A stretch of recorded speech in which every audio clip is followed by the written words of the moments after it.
to unleash the floodgates of English fluency is based on the internalization. Now, how this internalization of language comes?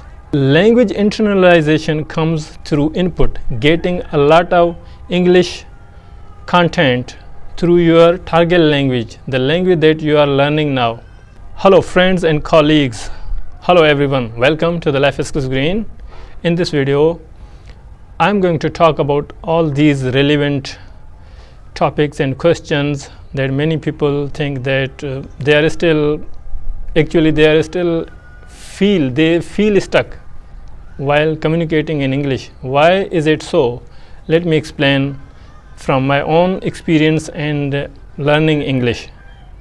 Okay, so you have studied a lot of grammar books and you have memorized plenty of English vocabulary in your head, but still you run away, you are stuck, you feel scary from communicating in English, and you also face challenges in your writing skills as well.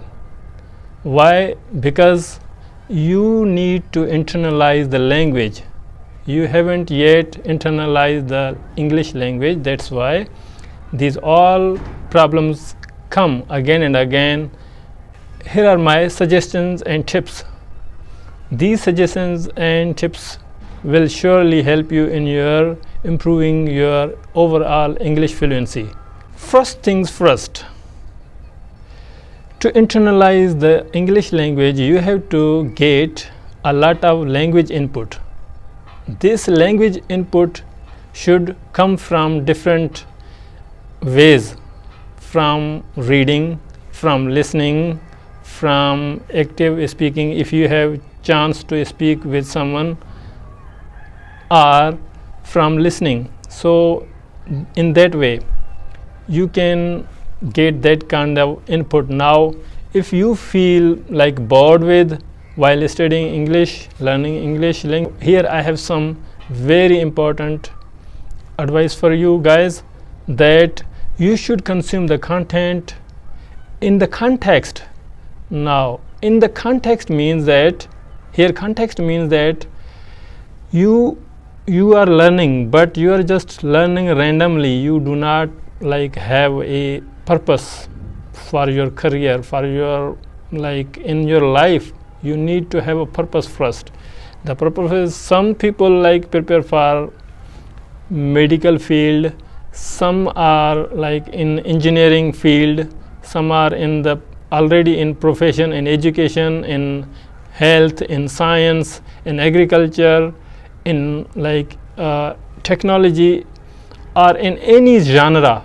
If they are already studying or they are in their field, they are already in their own profession, so now what do they have to do? These people have to do to learn all of that, their related topics or their subjects, through their target language. Many people might have advised you just watch English movies or listen to songs or do not study grammar. They even tell you do not study grammar. As a second language learner or foreign English learner, you need to study grammar, you need to do academic study, because eventually, finally, you have to sit in the exam. You have to show your proficiency level. You want to be hired as a professional in any topic or any field, any genre. You have already spent your years of life. Now you have to showcase, prove your proficiency in your target language. That's why you need to study grammar. You are not just having casual conversation with your friends. No, you are preparing for your professional goals. That's why you need to think these things in your mind. That's why I tell you here that you need to learn in context, that all study should be related to your topic, to your major subject. You are studying whether you are studying at college or university, or you are already in a profession. So you need to study about your niche, your topic, your subject. Now here is the question: why are you scary? Why do you avoid in communicating in English? Because you do not have consumed a lot of content. When when your brain gets filled, when it is full, so the doors, your internal power of language will eventually unleash outside. Okay, in that way you will be able to communicate English confidently and easily. I'm hopeful that this lecture is going to be very helpful and effective in your learning journey. See you in the next video. Talk soon.